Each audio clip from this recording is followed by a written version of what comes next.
सत्य विघ्न हरता है गणेश जी के वचन।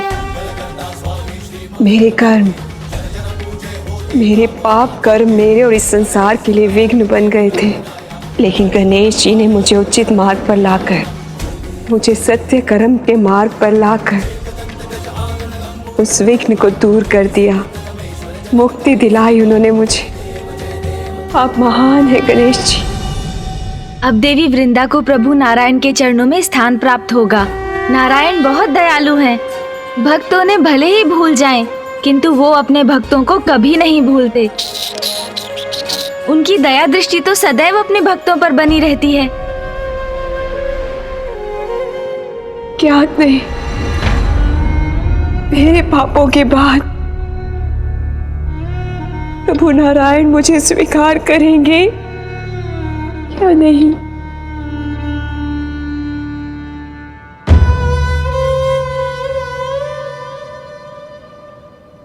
शान्ताकारं भुजगशयनं पद्मनाभं सुरेशं विश्वाधारं गगनसदृशं मेघवर्णशुभांगं लक्ष्मीकान्तं कमलनयनं योगिभिर्धान्यगम्यं वन्दे विष्णुं भवभयहरं सर्वलोकैकनाथम्।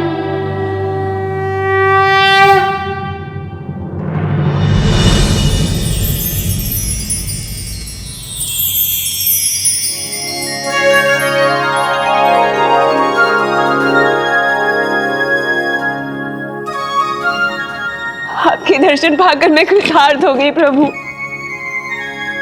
अपने पापों के कारण मैं आपसे चाहे कितनी भी क्षमा याचना करूं कम है प्रभु, फिर भी मुझे क्षमा कर दीजिए प्रभु।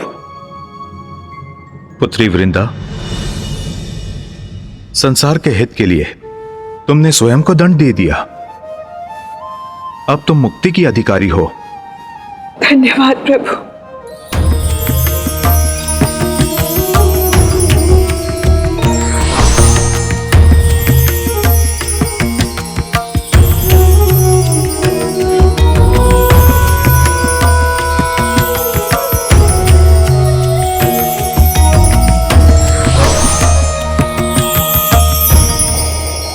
क्षमाशील है, महान है नारायण। आपको शत शत नमन मामा जी। मूषक जी चलिए अब शीघ्रता कीजिए, हमें शीघ्र कैलाश पहुंचना चाहिए। जी प्रभु।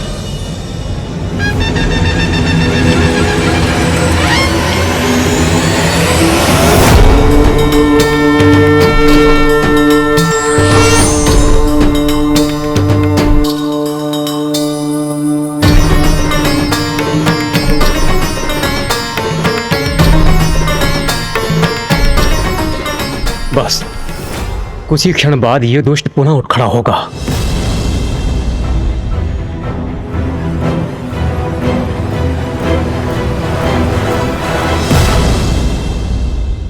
आप सभी इतने चिंतित क्यों हैं?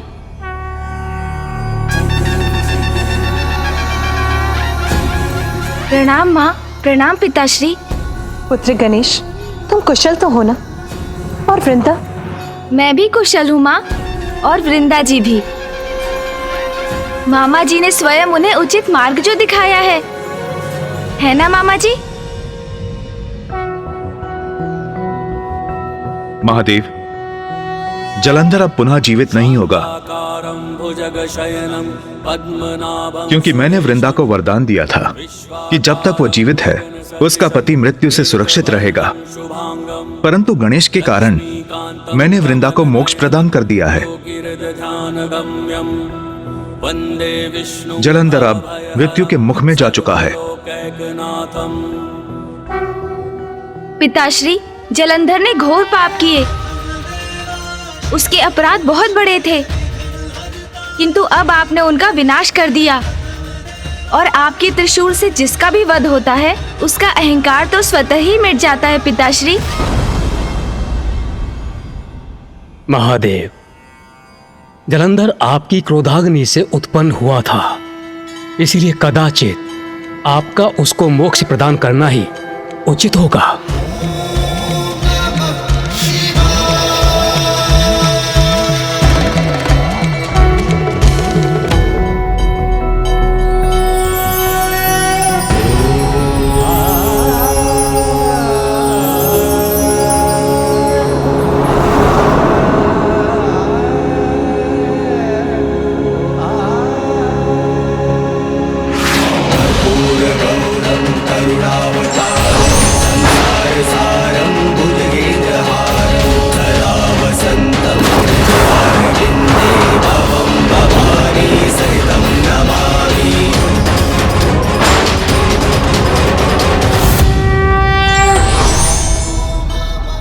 महादेव,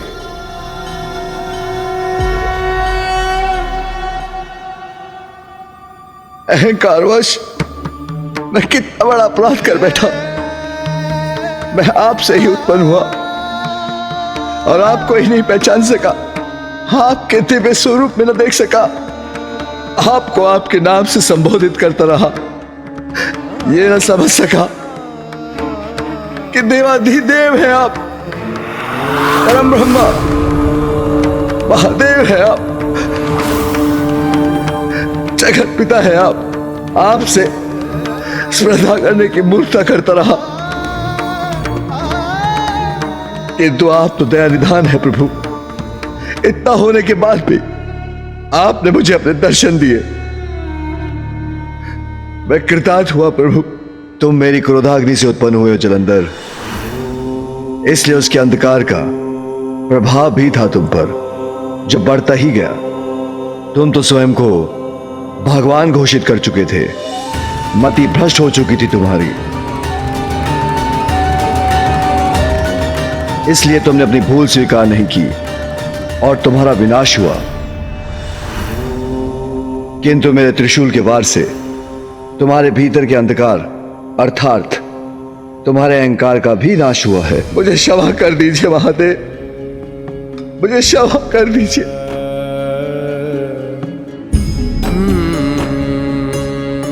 मैं कुमार कार्तिकेय और गणेश जी से भी क्षमा याचना करता हूं प्रभु। उन्होंने मुझे सत्य दिखाने की चेष्टा की, मुझे समझाने का प्रयास किया, किंतु अहंकारवश मैं कुछ न देख सका प्रभु। किंतु जिस पर अहंकार हावी हो सकता है, वो भला सत्य कहां देख सकता है। मैंने अहंकारवश इनके साथ भी बुरा व्यवहार किया, मुझे क्षमा कर दीजिए, मुझे क्षमा कर दीजिए प्रभु। महादेव, मुझ पर एक कृपा कीजिए, मैं आपकी क्रोधाग्नि से उत्पन्न हुआ हूं,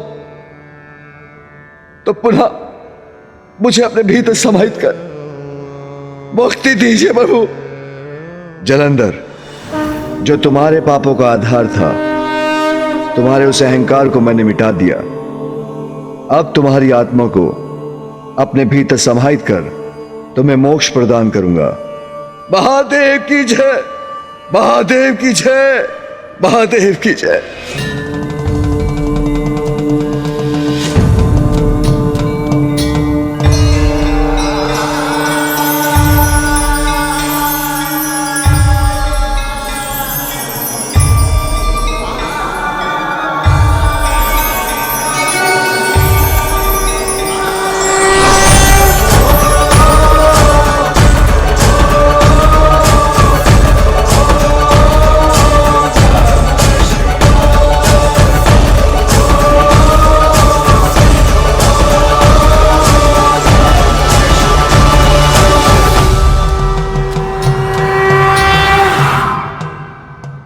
महादेव, आपको कोटि कोटि धन्यवाद। आपने एक बार पुनः हम सभी को और इस सृष्टि को एक महान संकट से रक्षित किया। नहीं देवराज, इस संकट के टलने का, इस विजय का श्रेय तो मुझसे कहीं अधिक पुत्र गणेश को जाता है। पिताश्री, भैया और मामा जी की सहायता के बिना ये कहाँ संभव था?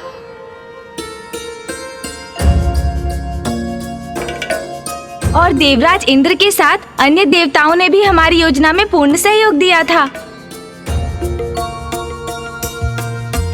सम्मिलित शक्ति और उचित युक्ति से ही हम इस संकट को पराजित कर सके। प्रथम पूज्य गणेश की जय, विघ्नहर्ता श्री गणेश की जय, पार्वती नंदन श्री गणेश की जय, प्रथम पूज्य श्री गणेश की जय। माँ, आपके आशीर्वाद से ही तो मेरी सफलता है। पुत्र, मेरी भी यही कामना है। विघ्नहर्ता, तुम इसी प्रकार संसार के सभी विघ्न दूर करते रहो। जलंधर सृष्टि के नियमों को उलटने पर तुला था, सृष्टि का सर्वनाश करने चला था, किंतु प्रथम पूज्य गणेश जी, आपने उसके अंत का उपाय कर हम सभी को एक घोर महासंकट से बचा लिया। देवराज इंद्र, मैंने तो मात्र अपना कर्तव्य निभाया, वही किया जो धर्मोचित था। किंतु हमें स्मरण रखना चाहिए कि भैया ने भी इस कार्य में मेरी सहायता की। वे इस समय अवधि तक शांत रहे, क्रोधित नहीं हुए वो, तभी तो हमारी युक्ति सफल हो सकी।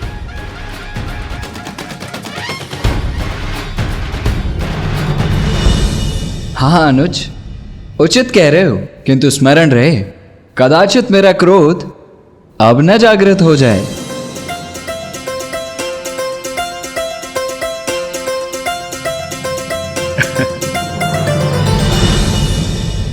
त्रिदेव, माता पार्वती, प्रथम पूज्य गणेश जी, हम सभी को अब प्रस्थान करने की अनुमति दीजिए। नारायण नारायण।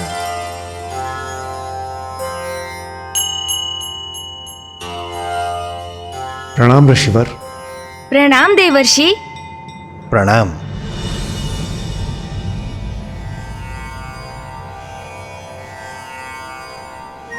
आज्ञा? अभी देवराज, ये कुछ अनुचित कर रहे हैं आप आज। मैं अनुचित कर रहा हूं, किंतु मुझे ज्ञात ही नहीं है कि मैं क्या अनुचित कर रहा हूं। देवऋषि, कृपया शीघ्र बताइए क्या अनुचित हुआ है मुझसे। देवराज इंद्र, जब संकट आप पर कोई छाता है तो प्रथम स्मरण आपको महादेव और प्रथम पूजनीय गणेश जी का ही आता है। तत्पश्चात आप भागे हुए यहाँ आते हैं और जैसे ही गणेश जी वो संकट मिटाते हैं, उसी क्षण आप पुनः लौट के भाग जाते हैं। ये परमार्थ नहीं, ये तो स्वार्थ है।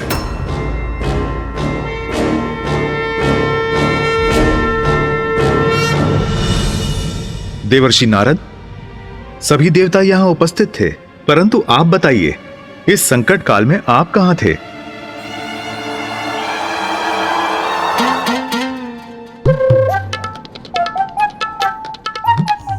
नारायण नारायण। प्रभु, मुझे इस बात का था ज्ञात कि गणेश जी उस असुर के मिटा देंगे सारे ही उत्पात।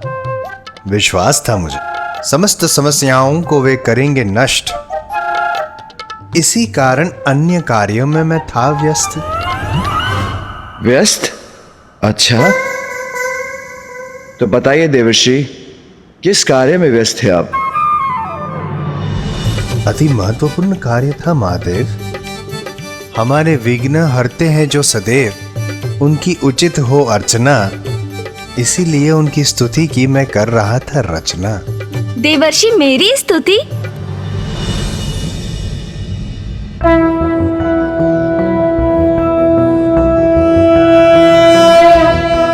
प्रणम्यं शिरसा देव गौरीपुत्रं विनायकं भक्तावासं स्मर नित्यम् आयुः कामार्थसिद्धये। प्रथमं वक्रतुण्डं च एकदन्तं द्वितीयकं तृतीयं कृष्णं पिङ्गाक्षं गजवक्त्रं चतुर्थकं लंबोदरं पंचमं च षष्ठं विकटमेव च सप्तमं विघ्नराजेन्द्रं धूम्रवर्ण तथाष्टकं नवमं भालचन्द्रं च दशमं तु विनायकम् एकादशं गणपतिं द्वादशं तु गजाननं द्वादशैतानि नामानि त्रिसन्ध्ययः पठेन्नरः न चाविघ्नभयं तस्य सर्वासिद्धिकरं प्रभो।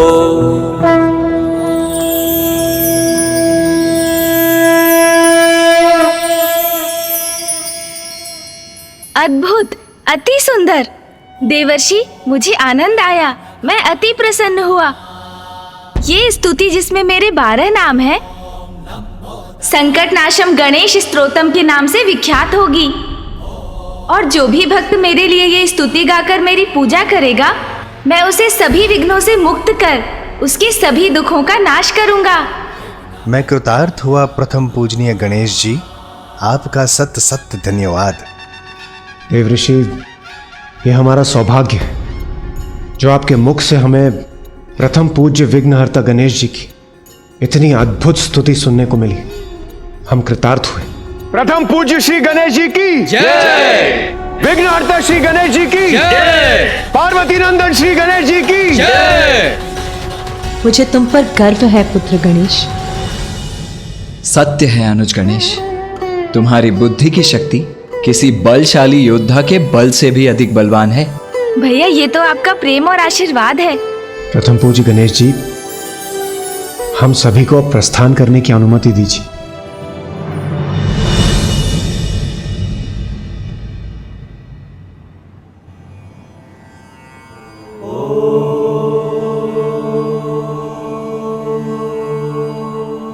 प्रणाम पिताश्री।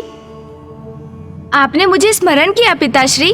हाँ गणेश, जलंधर का तो वध हो गया, किंतु जो शेष है उसका भी अंत होना चाहिए।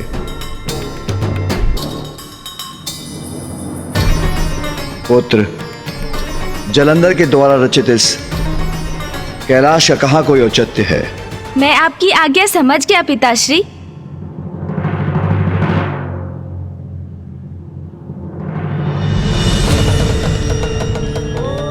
संसार में जो भी मिथ्या है उसका अंत होगा, तभी तो सत्य सभी के समक्ष उजागर होगा। कोई कितना भी बड़ा भ्रम उत्पन्न कर दे, किंतु सत्य तो सत्य है, और सत्य यही है कि समस्त ब्रह्मांड में महादेव एक ही हैं, और एक ही है उनका कैलाश।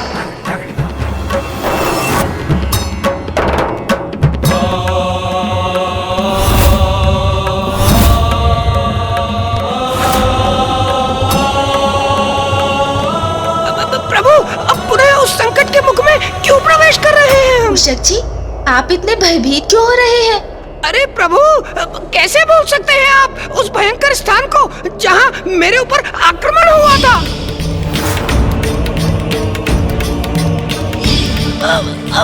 वो तो मैं अपनी गति, अपनी कुशलता से हम दोनों को यहाँ से सुरक्षित निकाल कर ले गया था, अन्यथा। मुझे ज्ञात है मूषक जी, किंतु अब तो देवी वृंदा को मुक्ति भी मिल चुकी है, इसीलिए अब चिंता का कोई कारण ही नहीं। उचित है प्रभु, किंतु ऐसे स्थान पर लौटकर जाने की क्या आवश्यकता है? उस मिथ्या कैलाश को नष्ट करने मूषक जी। ओ, जो आज्ञा प्रभु। शुभ कार्य में तो तनिक भी विलंब उचित नहीं। मैं आपको अति शीघ्र वहां पहुंचाऊंगा।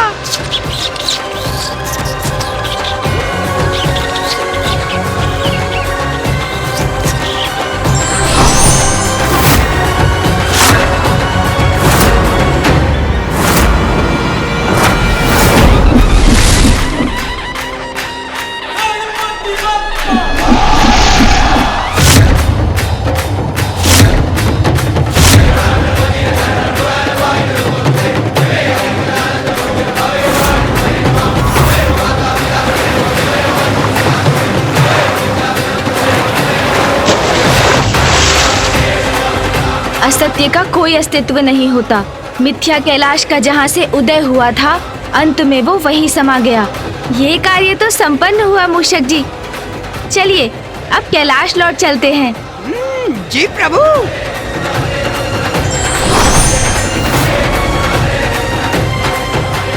अब कभी कोई मिथ्या कैलाश का निर्माण करने का दुस्साहस कदापि नहीं करेगा।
कितना भव्य, कितना सुंदर दृश्य है। प्रतीत होता है स्वयं प्रकृति उमा ने अपना श्रृंगार आरंभ किया है, जिसके कारण संपूर्ण ब्रह्मांड ने भी अपना नव श्रृंगार प्रारंभ किया है। मूषक जी, वो देखिए, ये मेघ कितनी सुंदर, कितनी मनोहर आकृतियां ले रहे हैं।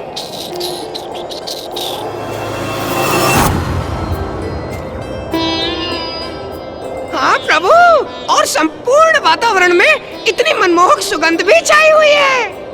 हाँ मूषक जी, ये सुगंध इन सभी नवीन पुष्पों की ही है।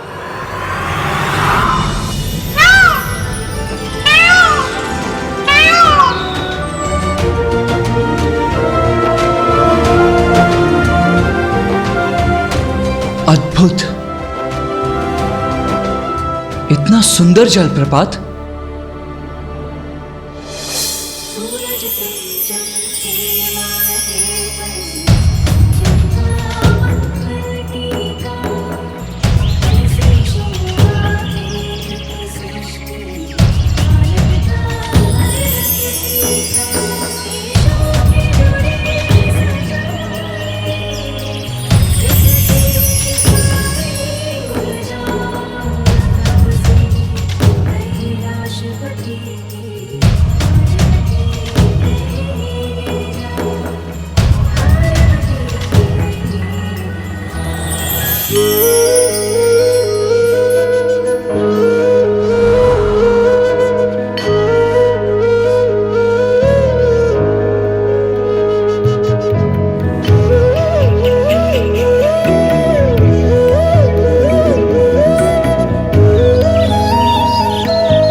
इतना सुंदर, इतना सजीव, इतना गुंजायमान हो गया है जैसे प्रकृति ने स्वयं अपना श्रृंगार किया हो।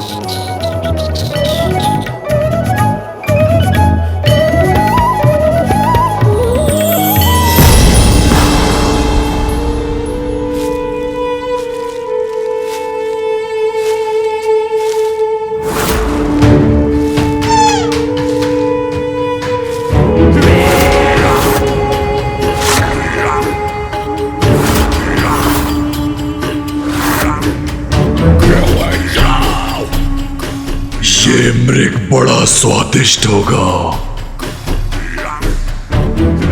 बहुत आनंद आएगा इसका आहार करने में।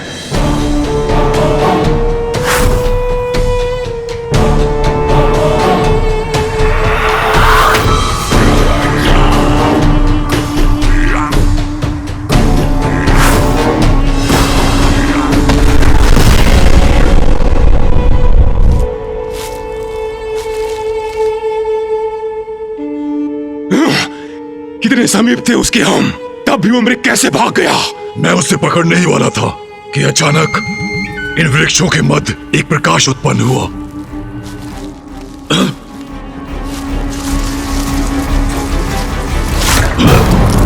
पुनः वही प्रकाश।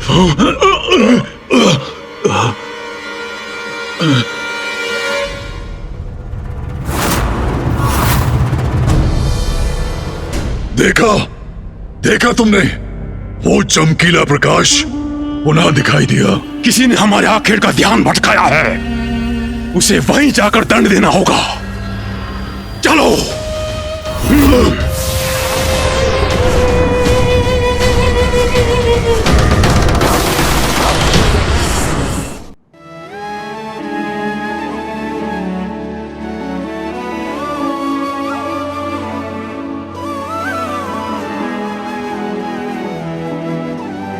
अब मैं स्वयं स्वामी के लिए ये फल लेकर जाती हूँ।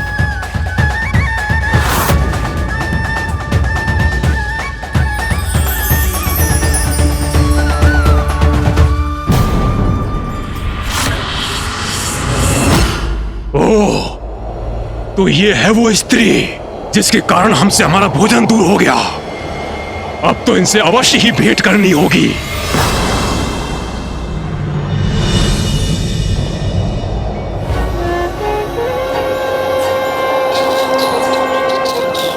मूषक जी, संपूर्ण वातावरण कितना निर्मल, पावन, सौंदर्य से परिपूर्ण है ना आज। हाँ प्रभु, आज की यात्रा तो बड़ी आनंदमयी है। मूषक जी, गति थोड़ी धीमी कीजिए। मुझे कैलाश के इस मनोहर दृश्य का आनंद लेने दीजिए। वाह प्रभु, आप मुझे सदा गति बढ़ाने को कहते हैं। आज प्रथम बार है जब आपने मुझे धीमी गति से चलने को कहा है। आपके आनंद के लिए प्रभु, ये तो मैं बड़ी प्रसन्नता से करूंगा।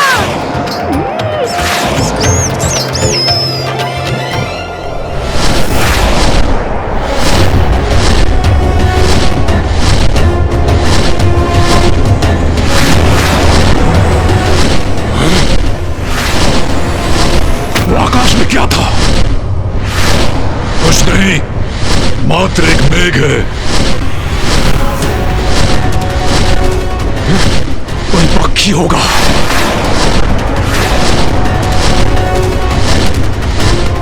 मूषक जी, रुकिए। क्या हुआ प्रभु? आप मुझे रोक क्यों रहे हैं? कुछ विचित्र सा आभास क्यों हो रहा है मुझे?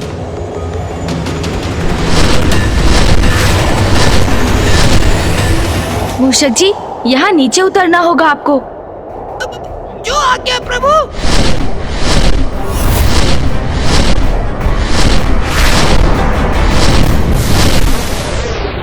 पुनः मुझे आभास हुआ। प्रभु, हम कहाँ जा रहे हैं? मूषक जी, वहाँ कैलाश के सिरे पर उस वृक्ष पर कुछ बेर दिखाई दिए मुझे। चलिए ना, माँ के लिए कुछ बेर तोड़ कर ले चलते हैं। उचित है प्रभु।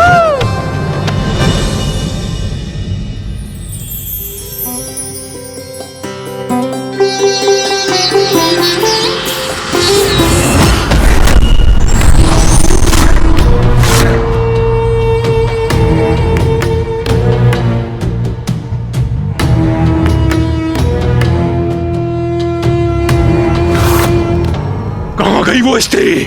मुझे तो यहाँ कोई दिखाई नहीं दे रहा। कौन स्त्री?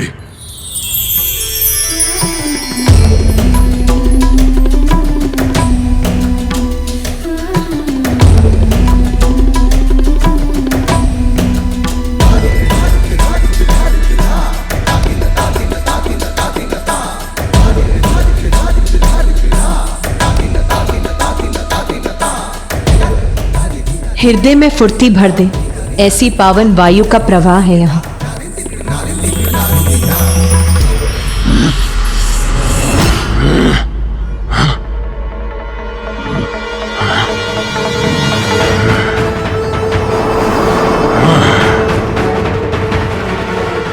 अद्भुत।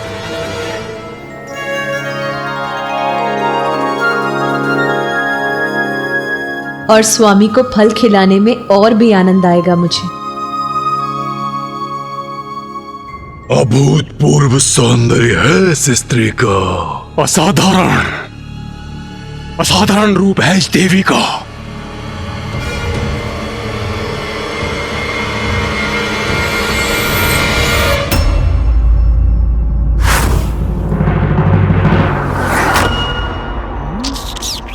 मूषक जी, माँ ये बेर पाकर प्रसन्न हो जाएंगी। मैं उन्हें अभी देकर आता हूँ। उचित है प्रभु। अद्भुत है इसका सौंदर्य। नेत्र नहीं हट रहे हैं इस देवी से।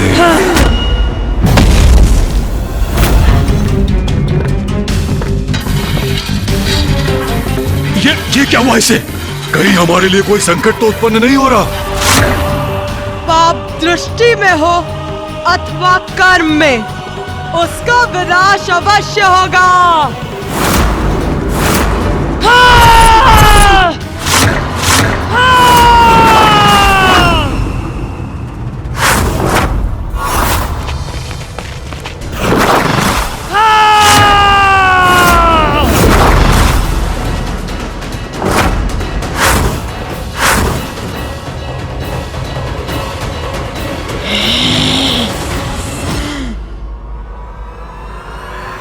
माँ,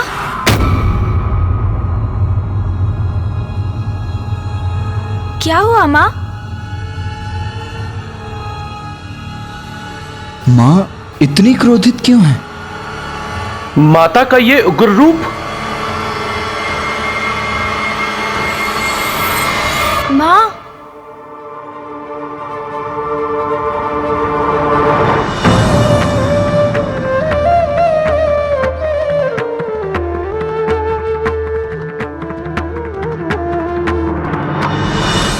अरे पुत्र, तुम लौट आए।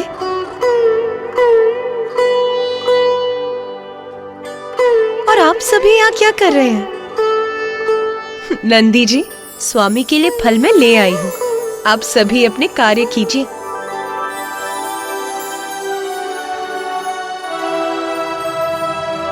जो आज्ञा माता।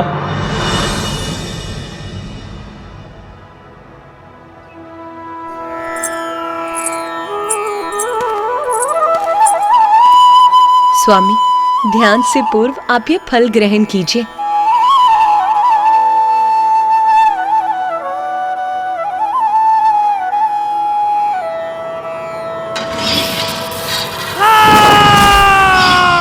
अकारण तो कुछ नहीं घटता। इस घटना का भी कोई कारण तो अवश्य है। कुछ ना कुछ तो अवश्य हुआ है, अन्यथा माँ का इतना ऊंचा स्वर क्यों हुआ? कहीं ये किसी भावी संकट का संकेत तो नहीं?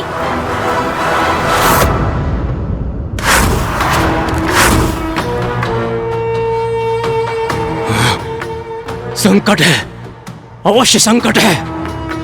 हमें यहां से भाग निकलना चाहिए। निकल चले।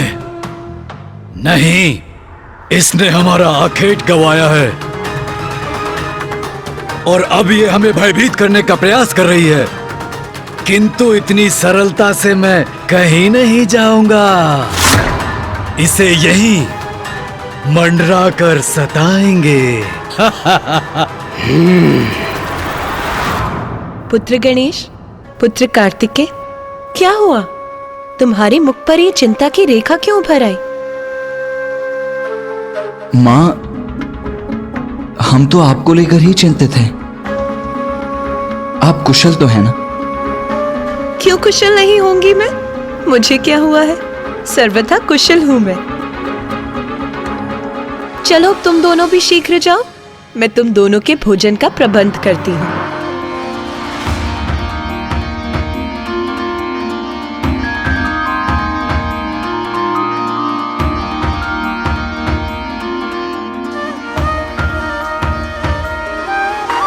मेरी चिंता अभी भी दूर नहीं हुई। मैं माँ को लेकर अभी भी चिंतित हूँ।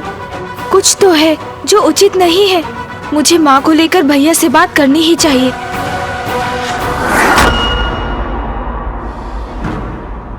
भैया, मुझे बहुत चिंता हो रही है। आपने माँ?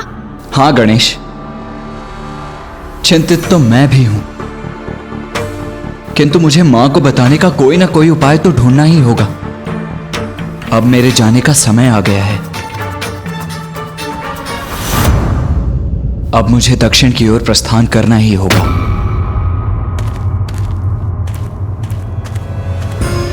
ओह, मैं तो भैया से माँ को लेकर चिंता व्यक्त करने जा रहा था, किंतु वो तो अपनी चिंता की ही बात करने लगे। मैं भैया से बात करने का एक और प्रयास करता हूँ। भैया, भैया, भैया, वो बात नहीं है। मैं तो आपसे ये कहने जा रहा था कि पुत्र गणेश, पुत्र कार्तिकेय, कहाँ रह गए तुम दोनों? माँ से कैसे कहूं कि अब मेरा जाना आवश्यक है।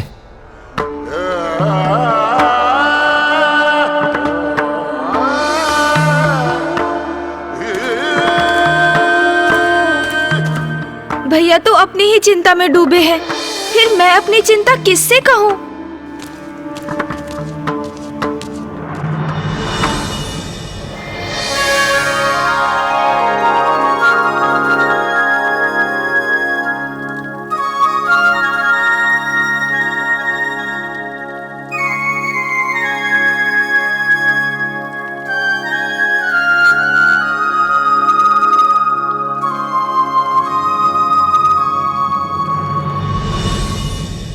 तोतला जी, दी माता, आप कुछ मिष्ठान का प्रबंध कीजिए। दी माते, अभी लाया।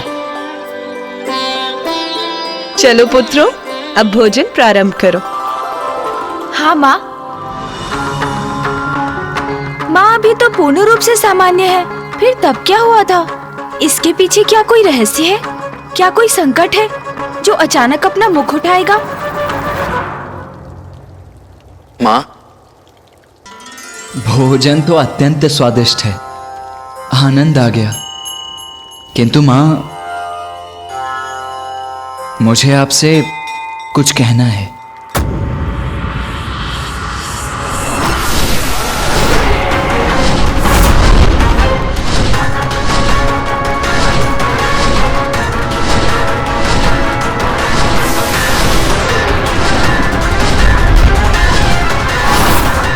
यही मंडराएंगे हम दोनों जब तक हमें हमारा आखेट ना मिल जाए।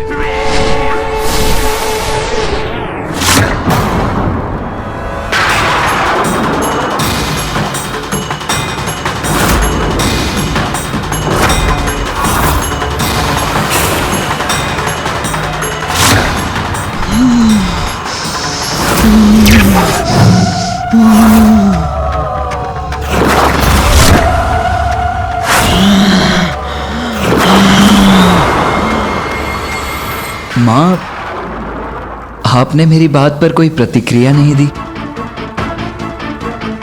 मैं कुछ कहना चाह रहा हूं, आप सुन रही हैं ना माँ? माँ पुनः शांत हो गई।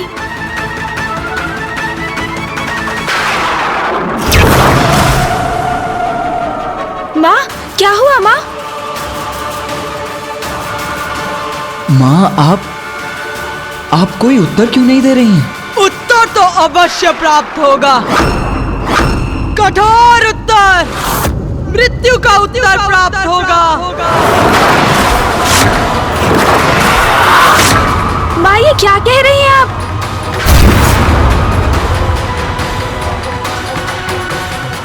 माँ, अरे क्या कर रहे हो तुम दोनों? भोजन के स्थान से ऐसे नहीं उठते। चलो तुम दोनों अपना स्थान ग्रहण करो, मैं तुम्हारे लिए शीतल पेय का प्रबंध करती हूँ।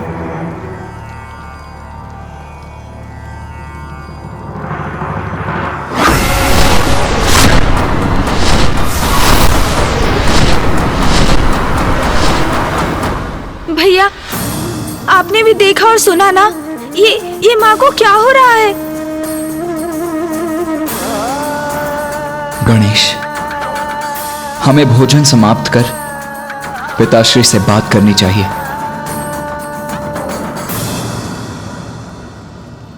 अरे माते माते, ये दीदी माते, तेता बनाए तीतल पे।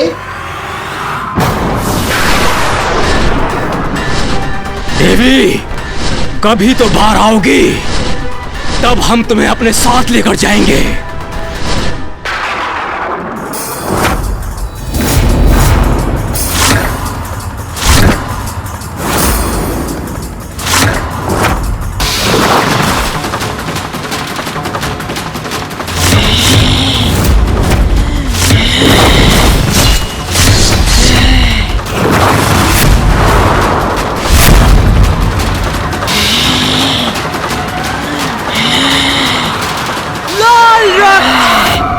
रक्तपान, रक्तपान।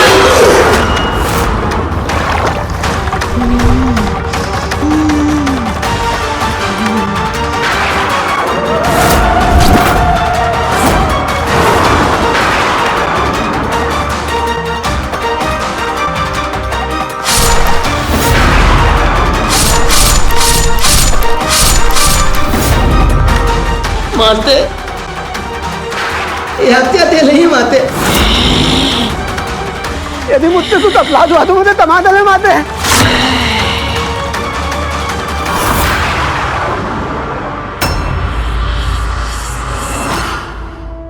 तोतला जी, पेय आपके हाथों से गिर भी गया तो इसमें इतने चिंतित क्यों हो रहे हैं आप? कोई बात नहीं, अच्छा ही बना होगा और सबको भाएगा भी। जाइए और लेकर आइए। दी माते।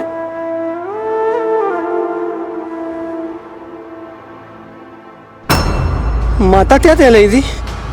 लटपान, कितना लटपान।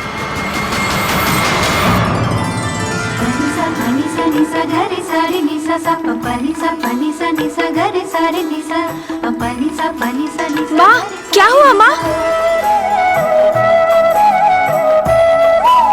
उमा,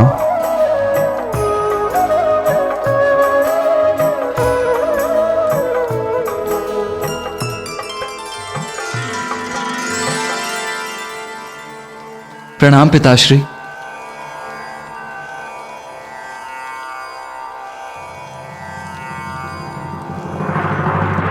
पुत्र कार्तिकेय, अब तुम्हारा दक्षिण प्रस्थान कर वहां अपने दायित्व निभाने का समय आ गया है। उमा, मुझे ज्ञात है पुत्र का जाना कितना कठिन है, किंतु कार्तिकेय कहीं नहीं जाएगा।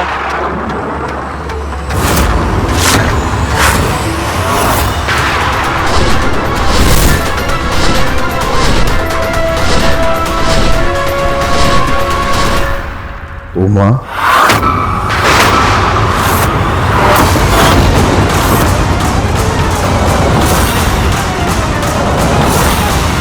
मैंने कहा ना, कार्तिकेय अभी कहीं नहीं जाएगा। अभी बसंत उत्सव का समय निकट है।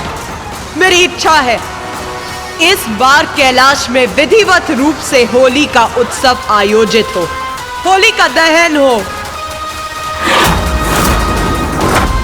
बस मुझे जो कहना था वो मैंने कह दिया। अब मैं किसी की नहीं सुनूंगी। पुत्र, तुम होली के उत्सव के बाद ही यहां से प्रस्थान करोगे।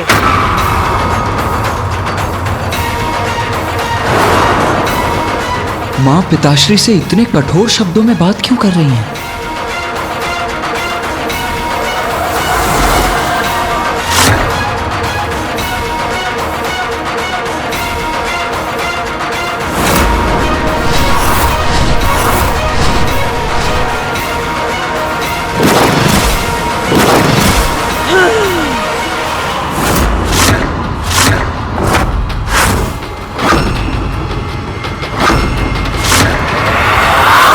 ये क्या कर रही है माँ?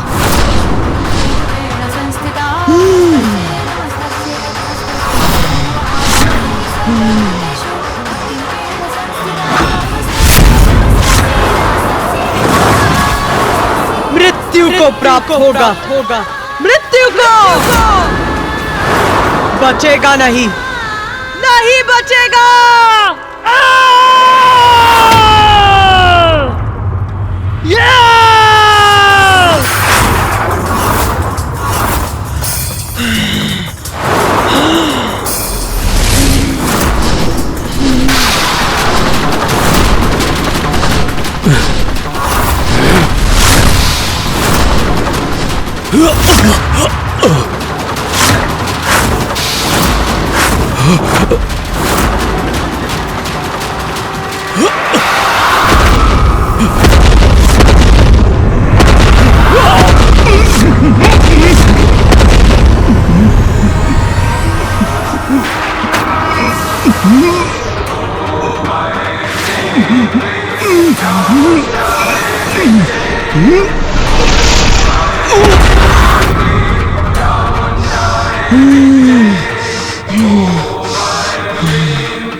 अरे, आप सभी अभी भी यहाँ हैं?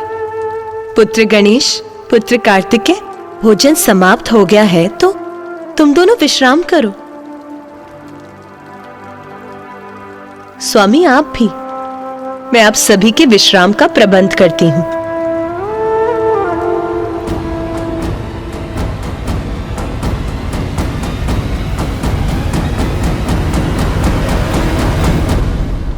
पिताश्री, माँ के इस असहज व्यवहार का क्या कारण है? मैं माँ को लेकर अत्यंत चिंतित हूँ पिताश्री। ये अचानक क्या हो जाता है उन्हें? कभी इतनी शांत और सौम्य रहती है और कभी इतनी कठोर क्यों हो जाती है?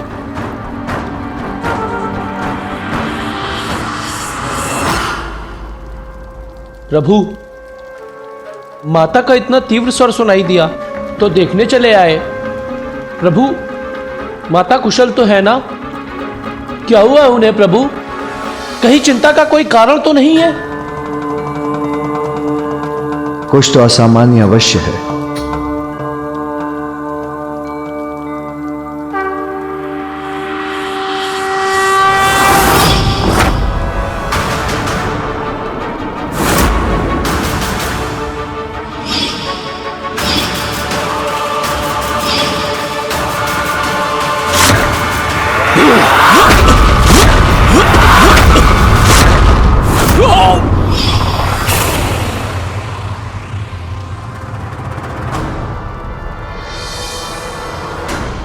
क्या हुआ पिताश्री?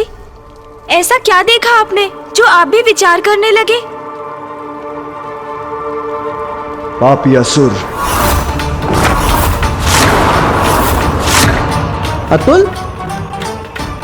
कोणता अतुल? अब तेलात में कोणता अतुल आतत्ता है?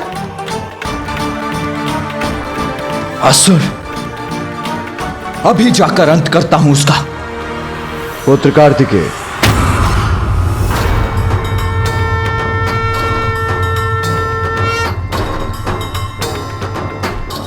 अंत उन असुरों का हो चुका है तुम्हारी माता के द्वारा।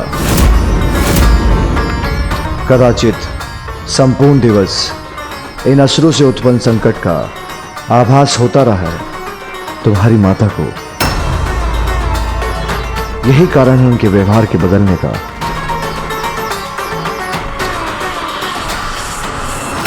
मां ने उचित ही किया। दुष्ट दुस्साहसी असुरों का अंत ही उचित है। असुरों का अंत हो चुका है, तब तो माँ को शांत हो जाना चाहिए था, किंतु वो तो अभी भी अशांत है। कहीं ये असुर किसी अन्य संकट का संकेत तो नहीं?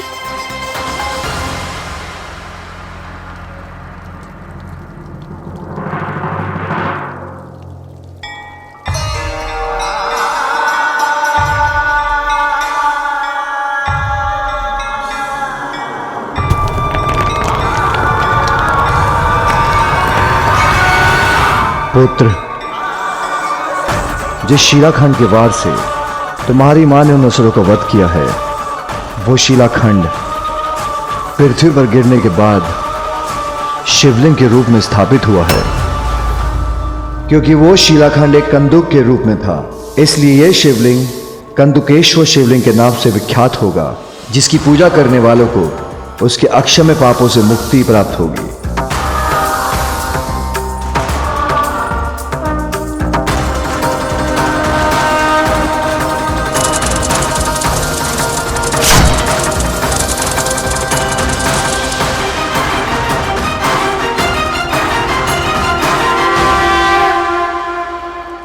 पिताश्री, संसार में जब कोई बुराई भी छाती है तो आपकी और माँ की लीला से उस बुराई का अंत संपूर्ण जगत के लिए आशीष बनकर ही उभरता है।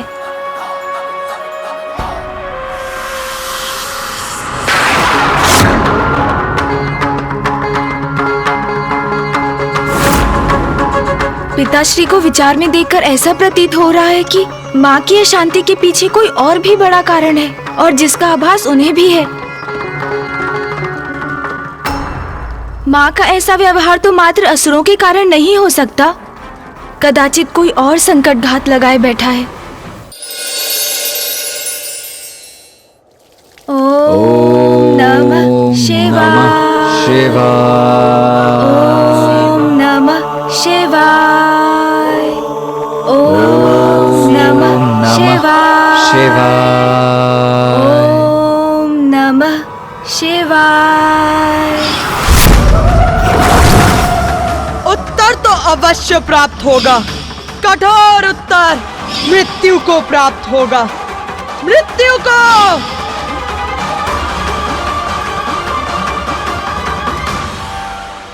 माँ कुशल तो है ना? कदाचित मुझे जाकर देख लेना चाहिए।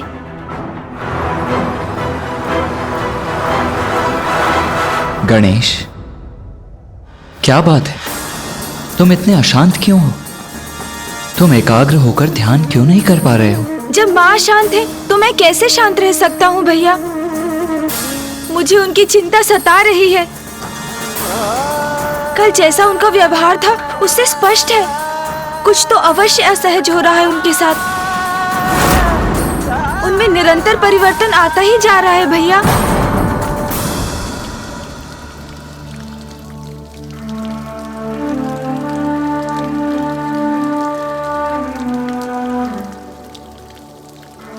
चिंता मत करो गणेश, कदाचित मुझे इसका कारण ज्ञात है। वास्तव में मां नहीं चाहती हैं कि मैं कैलाश से दूर जाऊं।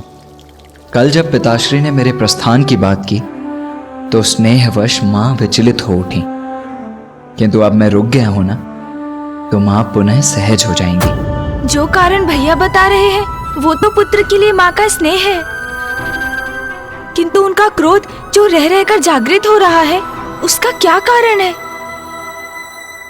आओ अनुज गणेश, चिंता छोड़ो, ध्यान करते हैं।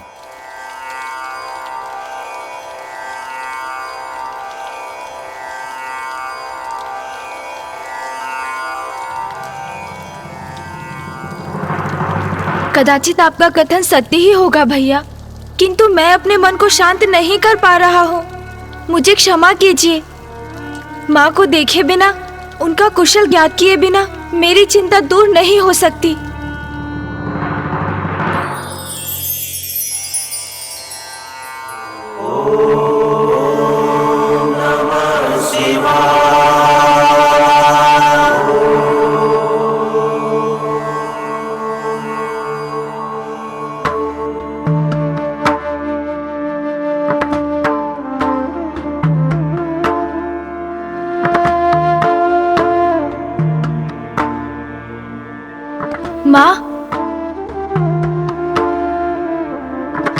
माँ ने तो मुझे सुना ही नहीं।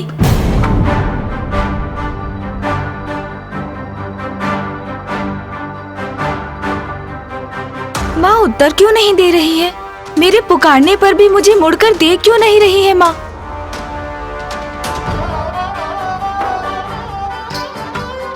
माँ,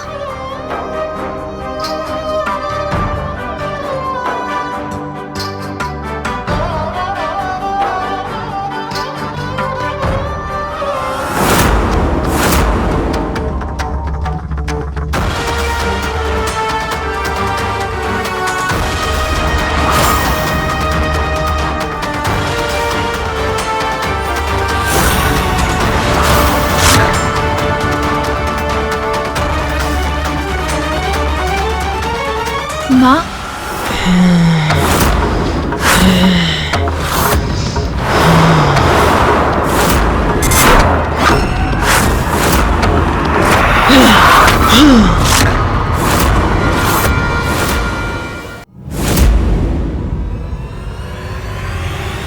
ये क्या? ये माँ को क्या हो रहा है?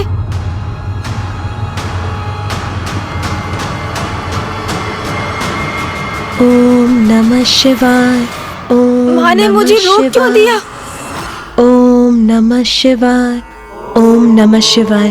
ओम नमः शिवाय। ओम नमः शिवाय। ओम नमः शिवाय। ओम नमः शिवाय। ओम नमः शिवाय। ओम नमः शिवाय। ओम नमः शिवाय।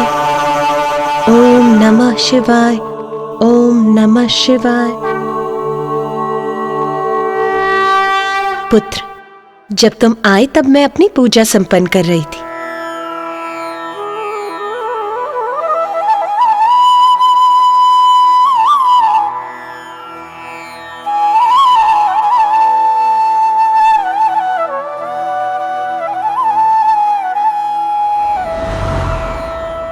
अरे क्या हुआ पुत्र? तुम्हें मुझसे कोई कार्य था क्या? और अभी तो तुम्हें ध्यान में होना चाहिए, फिर तुम यहाँ क्या कर रहे हो? पुत्र, तुम मुझे एकदम ऐसे क्यों देख रहे हो? भैया उचित ही कह रहे थे। माँ उन्हीं के प्रस्थान को लेकर चिंतित थीं।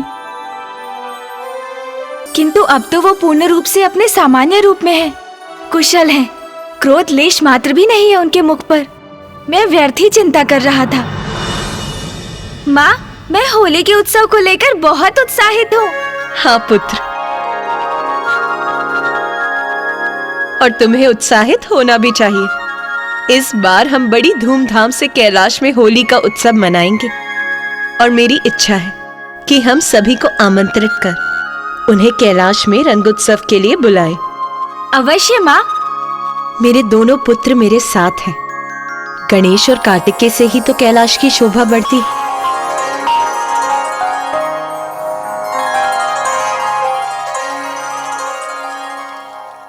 हाँ माँ, भैया तो है ही, किंतु मेरे कैलाश में होने से यहाँ कैलाश की शोभा सत्य में अद्भुत रहती है ना माँ? क्या हुआ माँ? क्या ढूंढने लगी आप? पुत्र, नंदी जी अभी फल तोड़कर यहाँ लाए थे। कदाचित मैंने उन्हें रसोई घर में रख दिया होगा। मैं अभी लेकर आती हूँ, फिर मुझे पूजा भी प्रारंभ करनी है। माँ रुकिए। माँ, आप कष्ट क्यों कर रही हैं? आप यहीं रुकिए, मैं फल लेकर आता हूँ। मैं अभी गया और अभी आया।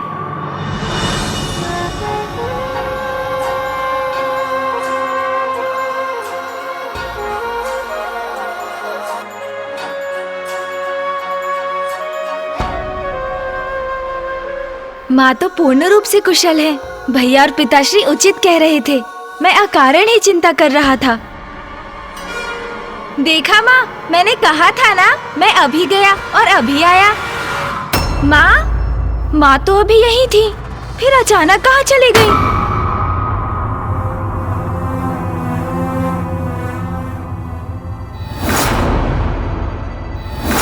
माँ? तोतला जी, आपने माँ को देखा क्या?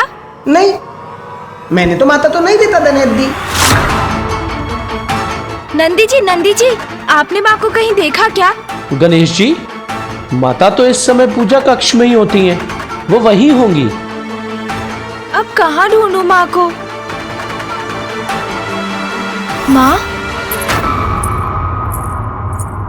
माँ तो जलाभिषेक के लिए मानसरोवर से जल लेने जा रही है।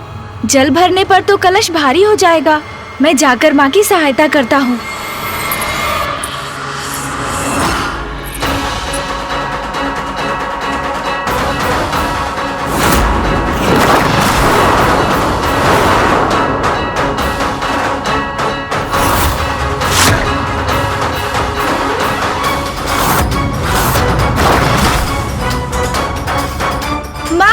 रुकिए माँ, मैं आ रहा हूँ आपकी सहायता करने।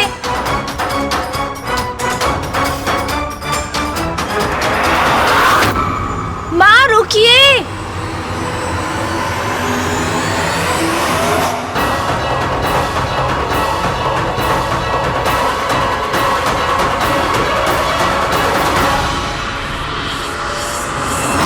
अचानक ये धुंध कहाँ से उत्पन्न हो गई?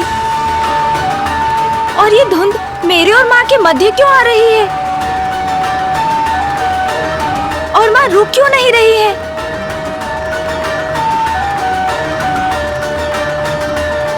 माँ रुकिए ना, मैं भी आ रहा हूँ। इस धुंध का प्रभाव तो और भी गहरा होता जा रहा है। मुझे शीघ्र माँ तक पहुँचना होगा। कदाचित माँ को पुकारने का कोई लाभ नहीं।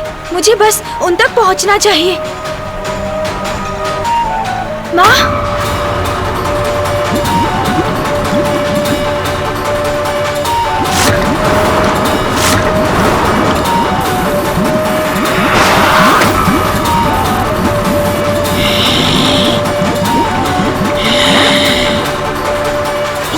ये कैसी ऊर्जा प्रवाहित हुई माँ के भीतर से?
देवी महाकाली।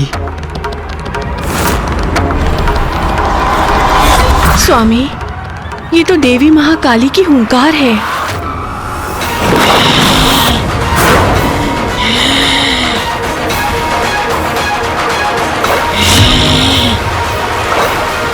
उमा उमा उमा उमा।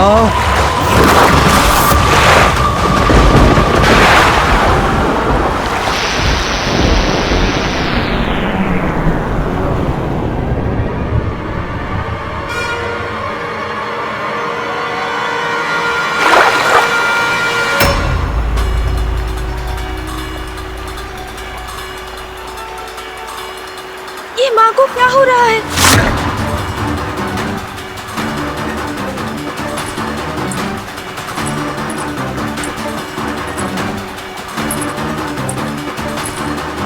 माँ, माँ, रुक जाइए माँ।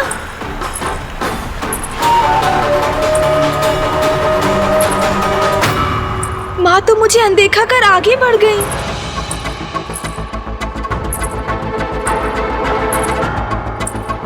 माँ, ये सब क्या हो रहा है? माँ तो ऐसे चली गई जैसे मैं यहाँ हूँ ही नहीं।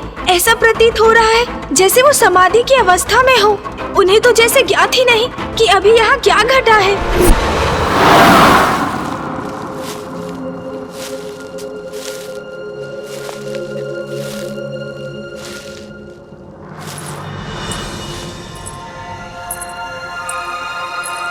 माता, माता, आप इतना भारी कलश उठाकर लाने का कष्ट क्यों कर रही हैं? दीजिए, मुझे दीजिए। नंदी जी, शिवलिंग के जलाभिषेक के लिए जल तो मैं स्वयं ही लाती हूँ। आप और अन्य गण यदि मेरी सहायता करना चाहते हैं तो आप होलिका दहन की पूजा की तैयारियां प्रारंभ कीजिए। इस बार उत्सव में कोई कमी नहीं रहनी चाहिए। जो आज्ञा माता, उचित रहेगा। माता, मुझे स्मरण हो आया, गणेश जी आपको ढूंढ रहे थे। कदाचित वो आपके पीछे पीछे भी गए थे। पुत्र गणेश? किंतु मैंने तो उसे लौटते समय नहीं देखा। कोई बात नहीं, आप अपनी पूजा पूर्ण कीजिए। वो यहीं कहीं होंगे। मैं उन्हें शीघ्र ढूंढकर आपके पास भेजता हूं।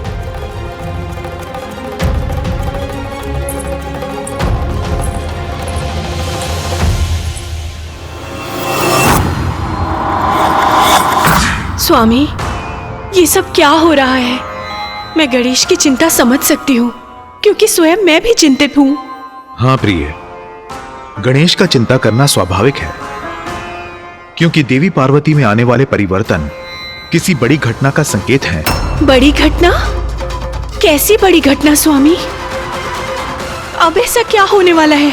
जगत जननी की लीला को समझ पाना तो मेरे लिए भी संभव नहीं है, किंतु इतना स्पष्ट है कि शीघ्र ही हम जगत जननी के एक बड़े अवतार से परिचित होने वाले हैं। संसार को एक बड़े संकट से टालने के लिए जगत जननी के एक बड़े अवतार का आविर्भाव होने वाला है।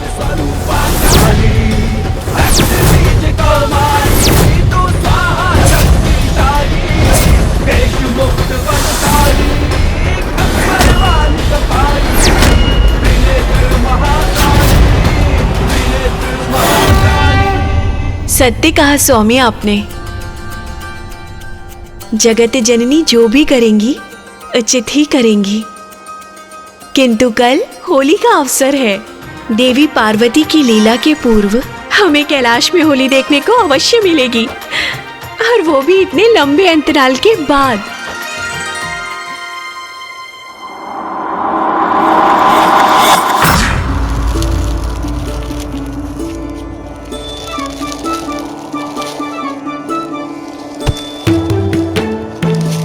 तोतला जी क्या कर रहे हैं आप ये सूखे पत्ते क्यों उठा रहे हैं? अरे तोतला जी, सूखे पत्ते नहीं, सूखी लकड़ियां और सूखी टहनियां उठाइए। तोतला जी स्मरण रहे, माता ने सभी तैयारियों का प्रबंध मुझ पर छोड़ा है, इसलिए सब कुछ सर्वथा उचित होना चाहिए। अब मुंह क्या देख रहे हैं आप? छोड़िए इन पत्तों को, उठाइए कुछ टहनियां। तीते तीते तीते, ये लीजिए। तोड़ लिया।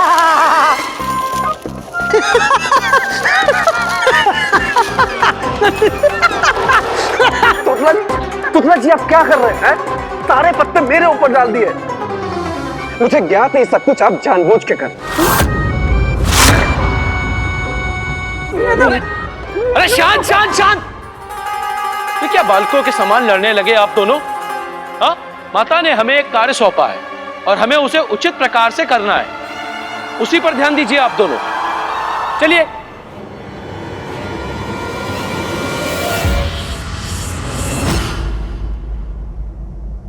आप सभी ये क्या कर रहे हैं? गणेश जी, हम होलिका दहन के लिए लकड़ियां एकत्रित कर रहे हैं। इतने वर्षों के बाद कैलाश पर होली का उत्सव मनाया जाएगा।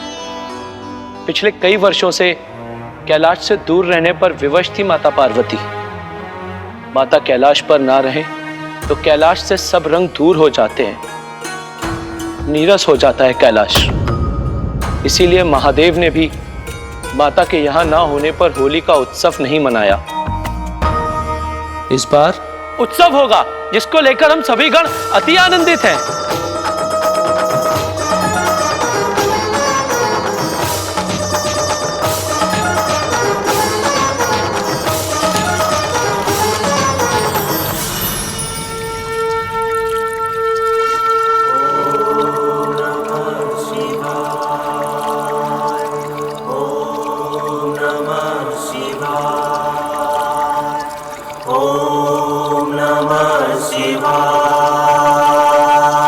नंदी जी ने उचित ही कहा। माता कैलाश से दूर होती है तो कैलाश से सभी रंग दूर हो जाते हैं, नीरस हो जाता है कैलाश। कहीं ऐसा तो नहीं कि माता पुनः कैलाश से कहीं दूर जाने वाली है? मेरा मन बहुत व्याकुल हो रहा है। किसी अज्ञात अनिष्ट की आशंका मुझे चिंतित कर रही है। क्या हो रहा है ये माँ को? मैं विश्वास तो नहीं करना चाहता, किंतु मुझे आभास अवश्य हो रहा है कि ये किसी बड़े संकट का ही संकेत तो नहीं।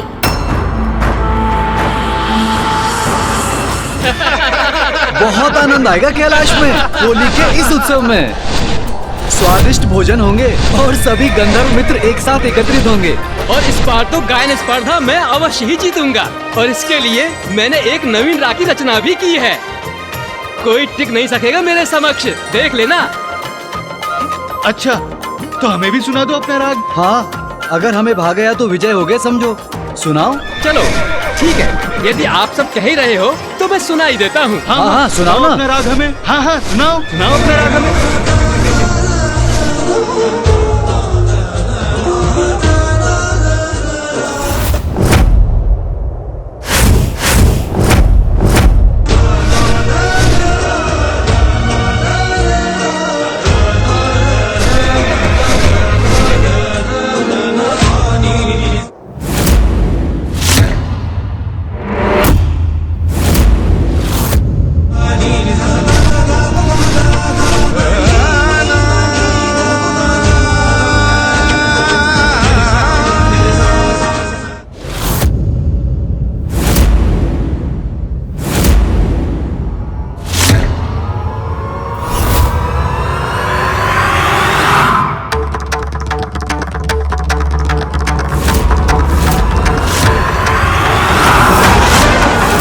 किसका स्वर है ये?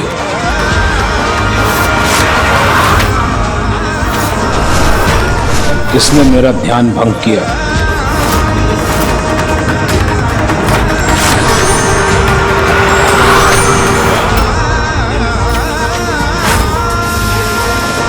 अरे ये क्या आ रहा है? ये क्या आ रहा है? ये इससे अपनी रक्षा कैसे करेंगे हम? ये तो हमारी ओर ही आ रहा है।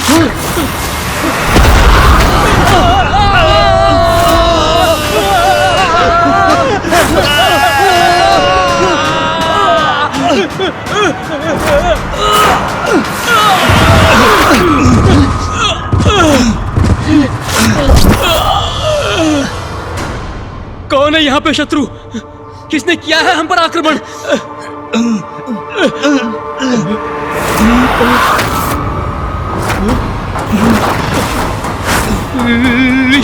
ऋषि दुर्वासा। ऋषि दुर्वासा? मेरा ध्यान भंग करने का दुस्साहस कैसे किया तुमने? भागो, अन्यथा मेरे शाप के भागी बनोगे। भागो भागो भागो भागो।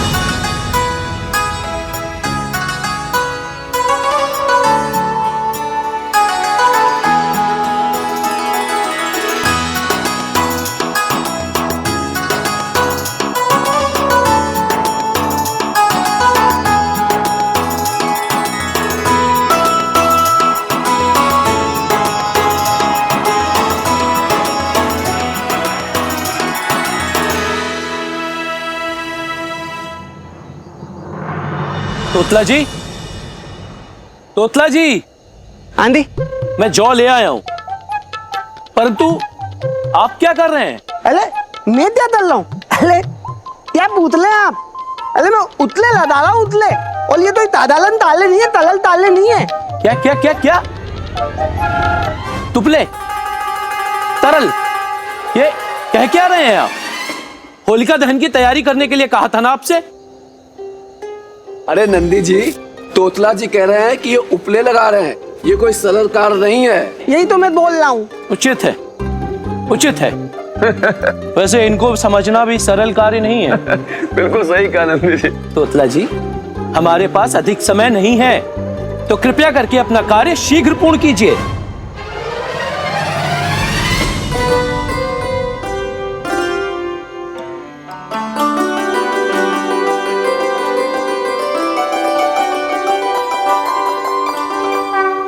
प्रणाम माता, प्रणाम महादेव।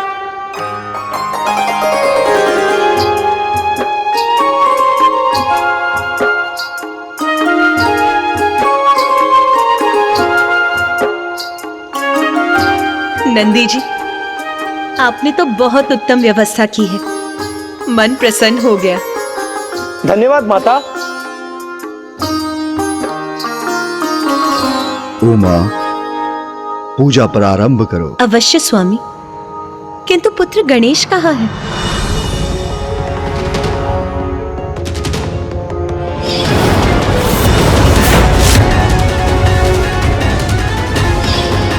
भविष्य में ऐसा क्या घटित होने वाला है जिसके कारण मुझे माता के काली रूप के दर्शन हुए? पुत्र गणेश,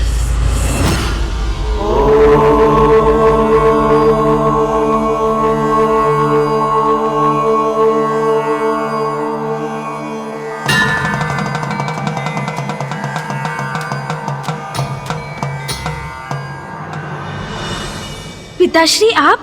मुझे ज्ञात है पुत्र, तुम्हारे मन में कोई चिंता है। कहो पुत्र, जो भी तुम्हारे मन में है निसंकोच कहो। पिताश्री, मेरी चिंता का कारण तो आपको भी ज्ञात है। कुछ समय से माँ बहुत असहज रही है, और आज जब माँ मानसरोवर से जल लेने गई थी तो मैं उनके पीछे ही था, और तब मैंने देखा पिताश्री की माँ को ये क्या हो रहा है पिताश्री? समय का चक्र सदैव नियति द्वारा निर्धारित गति पर गतिमान रहता है, जिसके कारण समय समय पर जगत कल्याण के लिए हम सभी की एक अद्भुत लीला होती ही रहती है। और मुझे प्रतीत हो रहा है अब तुम्हारी माँ की भी एक अन्य लीला का समय आ गया है। लीला? समय आ गया है? हाँ पुत्र, समय आ गया है पार्वती के सबसे महान श्री महाकाली अवतार के आविर्भाव का। श्री महाकाली अवतार? हाँ पुत्र, संसार में जो भी घटता है उसके पीछे कोई बड़ा कारण होता है। असाधारण परिस्थितियों में भी असाधारण उपाय आवश्यक हो जाते हैं। तुम्हारी माता आदिशक्ति जगत जननी पार्वती के श्री महाकाली रूप में अवतरित होने का भी एक महान उद्देश्य है। तो इसलिए पुत्र, जो हो रहा है हमें वो होने देना होगा। हमें प्रतीक्षा करनी होगी, क्योंकि यह सब लोक और जन कल्याण के लिए ही होने वाला है। इसलिए अब मेरे साथ आओ पुत्र। तुम्हारी माता होलिका दहन की पूजा प्रारंभ करने के लिए तुम्हारी प्रतीक्षा कर रही है। जो होगा वो उचित ही होगा, किंतु अभी तो होली के उत्सव का आनंद लेना चाहिए मुझे। चलो पुत्र।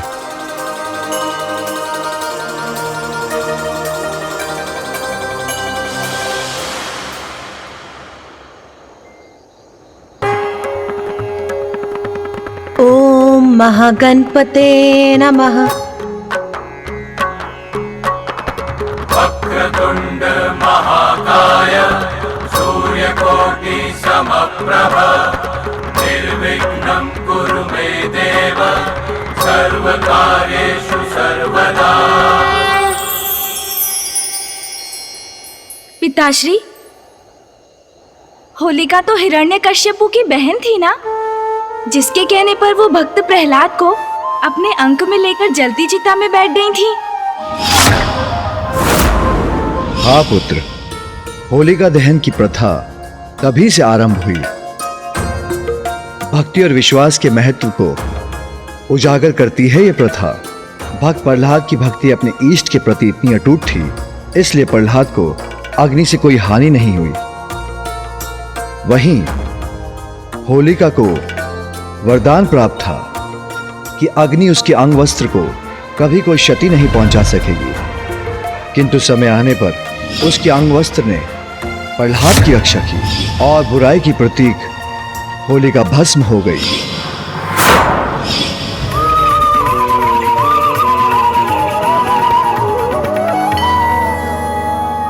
होलिका दहन का समय हो गया है।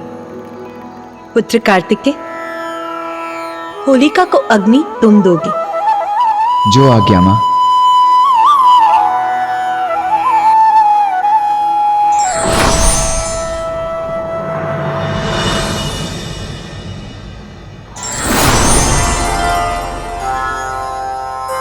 आज्ञा दीजिए पिताश्री। पुत्र कार्तिकेय, पुत्र गणेश, होलिका दहन का विधान तो अत्यंत महत्वपूर्ण है। होलिका की चिता प्रज्वलित होना सभी बुराइयों के अंत का प्रतीक है। बुरे कर्म, बुरे विचार और बुरे व्यक्ति सभी होलिका दहन के साथ पराजित हो जाते हैं और विजय मात्र अच्छाई की ही होती है। इसलिए होलिका दहन जीवन में नवीन आरंभ का भी प्रतीक है। पुत्र कार्तिकेय, अब होलिका को अग्नि दो।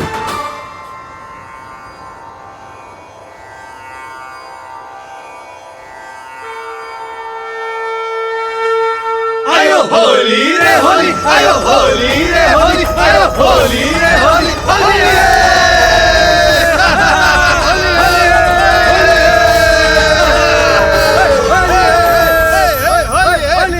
होली का आनंद तो अब आरंभ होगा।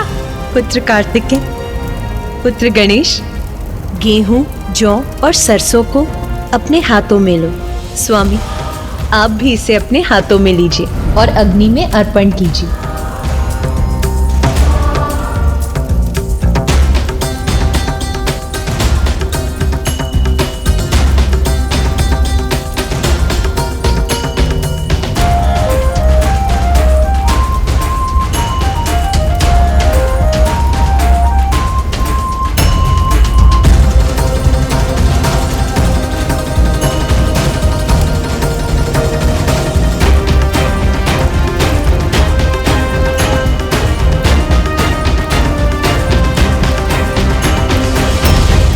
नंदी, स्वयं को रोको मत। तुम्हारी इच्छा नृत्य करने की है तो तुम भी कर सकते हो। जो आज्ञा महादेव, मैं भी करता हूँ। हर हर महादेव, होली है। हर हर महादेव, हर हर महादेव, हर हर महादेव।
इतना दुस्साहस इस वृक्ष का अपनी ध्वनि से मेरे ध्यान को भंग कर रहा है।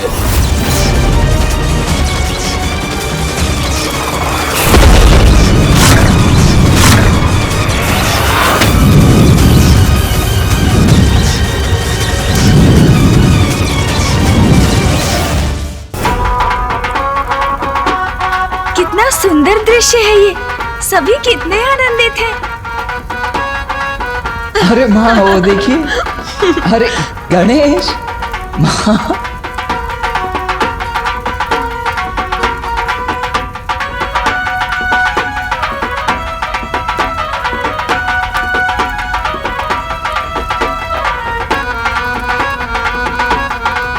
अरे रे गणेश, ये क्या कर रहे हो? मुझे कहाँ खींच रहे हो?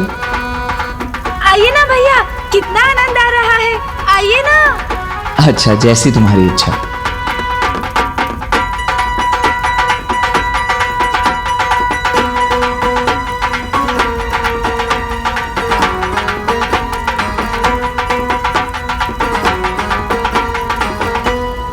नाथ, ये पुत्र कार्तिकेय और पुत्र गणेश की प्रथम होली है और वो भली भांति इसका आनंद भी उठा रहे हैं। उमा,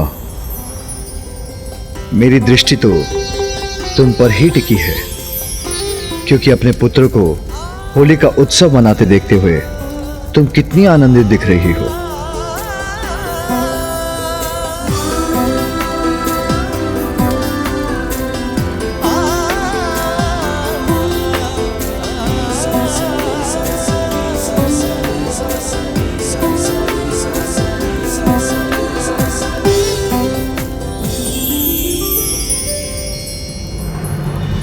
आनंद ही आनंद का संचार हो रहा है इस होली में।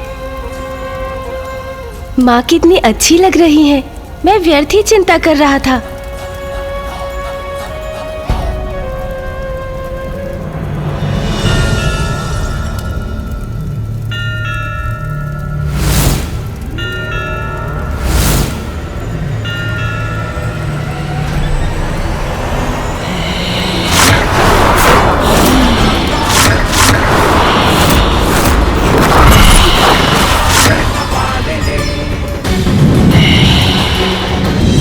माता पुनः महाकाली के रूप में।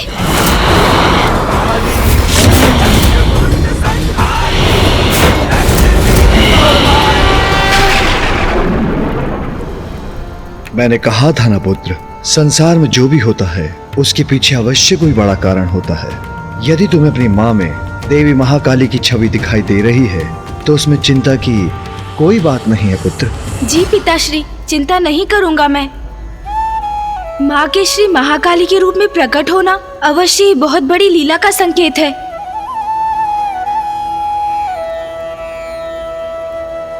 अनुज गणेश, ये क्या? तुमने मुझे, नंदी जी और अन्य गणों को परिक्रमा के लिए प्रेरित किया और स्वयं यहाँ जड़ होकर खड़े हो गए। कोई बात नहीं, आओ, माँ बुला रही हैं।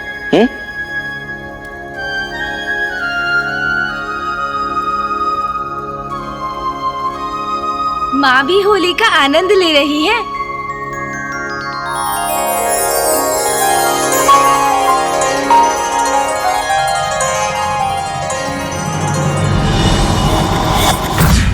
आज होलिका दहन की पूजा है, कल रंगोत्सव होगा। रंगोत्सव? उसमें तो और भी आनंद आएगा। कैलाश के इस रंगोत्सव में भाग लेने के लिए सभी देवताओं को आमंत्रित करने पुत्र कार्तिकेय और पुत्र गणेश के साथ नंदी जी और अन्य गण भी जाएंगे। माँ, हम तो झुमटा निकालकर झूमते हुए जाएंगे और इसमें तो मुझे बहुत आनंद आएगा।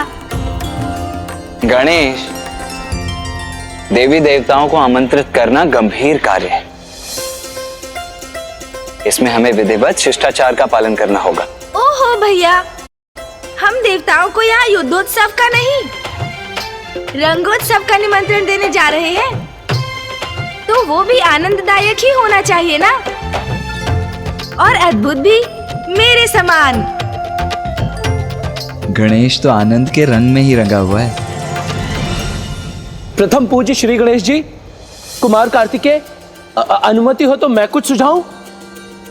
अवश्य नंदी जी, प्रथम पूज्य यदि सभी को आनंद मग्न करना चाहते हैं तो वही होगा।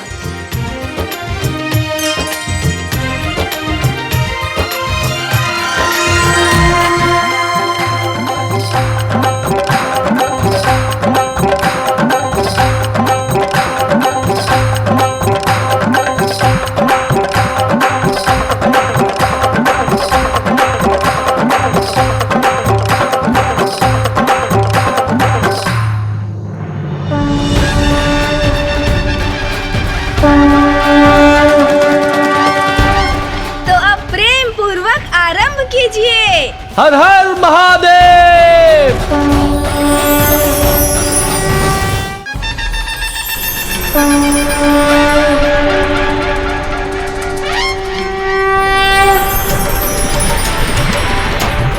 हर हर महादेव। होली है।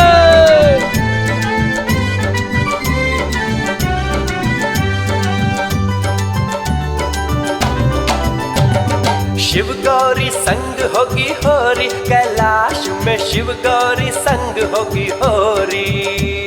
शिव गौरी संग होगी होरी, कैलाश में शिव गौरी संग होगी होरी। शिव शंभू हर हर महादेव।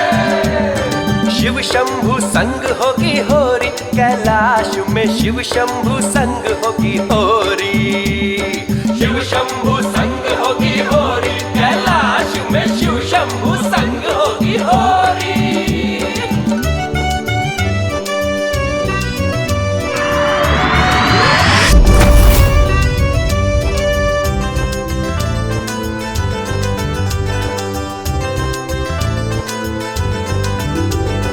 गणेश जी की टोली, ओ देखो ओ देखो ओ देखो देखो देखो देखो गणेश जी की टोली लेके आमंत्रण की ये झोरी झोरी। ओ देखो आई गणेश जी की टोली। शिव गौरी संग होगी होरी, कैलाश में शिव गौरी संग होगी होरी।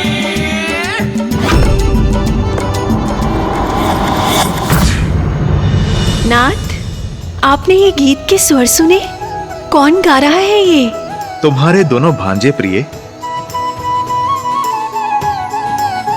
दोनों यहाँ आ रहे हैं और आनंद मनाते हुए, और नटखट गणेश के मन से मैं तो भली भांति परिचित हूँ। कदाचित मुझे मेरे शंख का ध्यान रखना होगा, अन्यथा पूर्व की भांति कहीं गणेश मेरा शंख ही चुरा कर न ले जाए।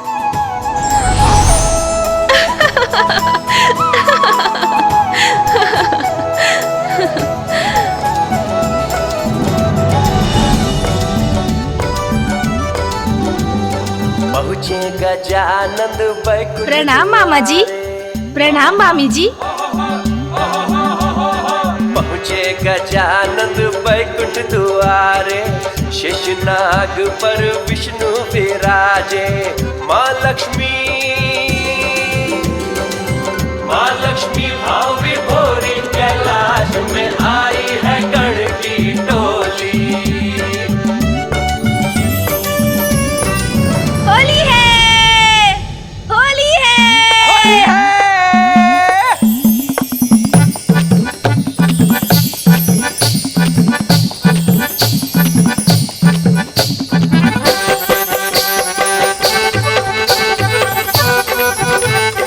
मामा जी एवं मामी जी, आप दोनों इस उत्सव में सम्मिलित होने आएंगे ना?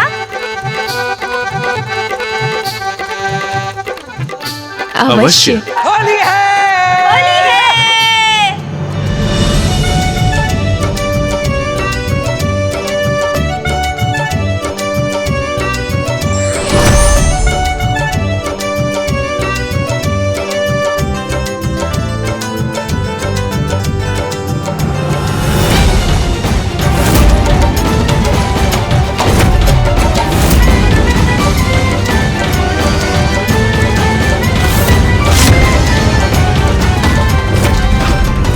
ऐसा क्या उत्सव है जिसके कारण बार बार मेरे ध्यान में विघ्न डाला जा रहा है?